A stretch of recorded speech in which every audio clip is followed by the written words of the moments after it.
রসে ভিজানো একদম সফট নরম তুলতুলে মুখে দিলেই গলিয়ে যাবে আর ভেতর থেকে একদম স্পঞ্জি এরকম রসমালাই যদি আপনারা বানাতে চান তাহলে আজকে ভিডিওটা একদমই স্কিপ করবেন না। আর এইরকম মজাদার নো ফেল রসমালাই কিন্তু বানাতে পারবেন গুঁড়া দুধ দিয়ে ইনস্ট্যান্ট।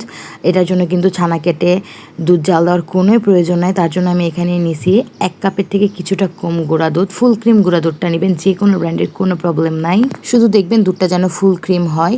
এরপরে এখানে আমি 1 টেবিল চামচ তেল দিয়ে দিছি, যেহেতু আমার বাসায় ঘিটা তখন অ্যাভেলেবেল ছিল না। তো এখানে ঘি দেওয়ার চেষ্টা করবেন, ঘি দিলে প্রপার টেস্টটা বেশি সুন্দর হয়। এরপরে আমি 1 চা চামচের থেকেও কিছুটা কম বেকিং পাউডার দিছি। অনেকেই মনে করেন বেকিং পাউডার বেশি দিলেই মনে হয় মিষ্টি অনেক বেশি ফুলবে, ব্যাপারটা কিন্তু একদমই এমন না। এতে করে কিন্তু মিষ্টিটা আরও বেশি ফেটে যায় দুধে দিলে। সো বেকিং পাউডারটা একটু কম দেওয়ারই চেষ্টা করবেন। আর এটা কিন্তু একটা গুরুত্বপূর্ণ টিপস মিষ্টি বানানোর ক্ষেত্রে।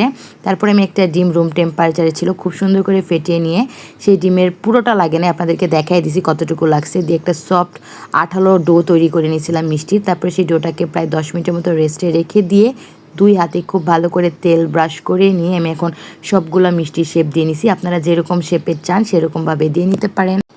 সো আমি এরকম চমচম টাইপের শেপ করছি। আর মিষ্টিগুলো একটু ছোট করবেন, কারণ এটা দুধেতে দেওয়ার পরে কিন্তু আরও ফুলে একদম ডাবল ডাবল হয়ে যাবে। এরপরে আমি আগে থেকে চুলায় দুধ বসিয়ে দিয়েছিলাম প্রায় 1 কেজির মতো। তো একটু ফ্লেভারের জন্য দিয়ে দিয়েছিলাম 2টা এলাচ। এরপর দুধে যখন বলক আসছে ঠিক সেই মুহূর্তে আমি কিন্তু এই মিষ্টিগুলো দিয়ে দিছি। আর বলে রাখি, আমি কিন্তু দুধে চিনি সহ জাল দিছিলাম। সো আপনারা কীরকম রসমালাই মিষ্টি খাবেন সেটার উপর ডিপেন্ড করে আপনারা চিনিটা দিবেন। এটার আসলে অ্যাকচুয়াল মেজারমেন্ট মাপ আমি ওই জন্যই দিলাম না। তো এরপরে মিষ্টিগুলো দেওয়ার পরে খুব সুন্দর করে এটা এখন আমি ঢেকে দিয়ে বলক তুলে নিব। আর অবশ্যই খেয়াল রাখবেন, বলক যখন উঠবে তখন বারবার কিন্তু ঢাকনাটা তুলে দিতে হবে, নয়তো কিন্তু দুধগুলো সব উপচে পড়ে যাবে। আর প্রথম বলকে দেখছেন মিষ্টিগুলো কি সুন্দর হয়ে ফুলে গেছে। আর মিষ্টিগুলো যখন ফুলে উঠবে তখন চেষ্টা করবেন মিষ্টিতে টাচ না করে এরকম করে একটু উপর দিয়ে গরম দুধ দেওয়ার জন্য, কারণ এই অবস্থায় কিন্তু মিষ্টিগুলো অনেক বেশি নরম থাকে। সো আমি এভাবে ঘড়ি ধরে 15 মিনিট জাল করে নিয়েছিলাম। আর 15 মিনিটে কিন্তু আমার রসমালাইগুলো একদম পারফেক্টভাবে সেদ্ধ হয়ে গেছে। আর দেখেন কতটা বেশি স্পঞ্জি হয়েছে, যে চাপ দিলে ছেড়ে দিলে আবার আগের জায়গায় চলে যাইতেছে। তো এই পর্যায়ে মিষ্টিগুলো অনেক গরম ছিল, তার জন্য ধরতে একটু অসুবিধা হচ্ছিল।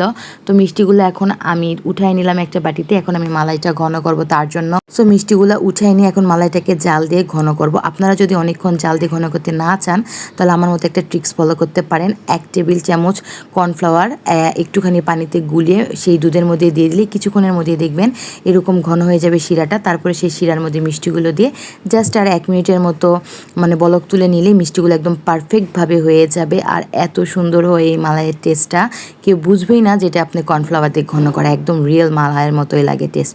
সো এই তো আমি 2-3 ঘন্টা রেস্টে রাখার পরে এখন একটা বাটিতে ঢেলে নিচ্ছি। আর দেখেন আমার রসমালাইগুলো কত বেশি সফট হয়েছে আর অনেক বেশি টেস্টি, একদম অথেন্টিক একটা রেসিপি। এটা কিন্তু একদম নো ফেল রেসিপি। তো ভিডিওটা ভালো লাগলে একটা শেয়ার দিবেন। ধন্যবাদ সবাইকে।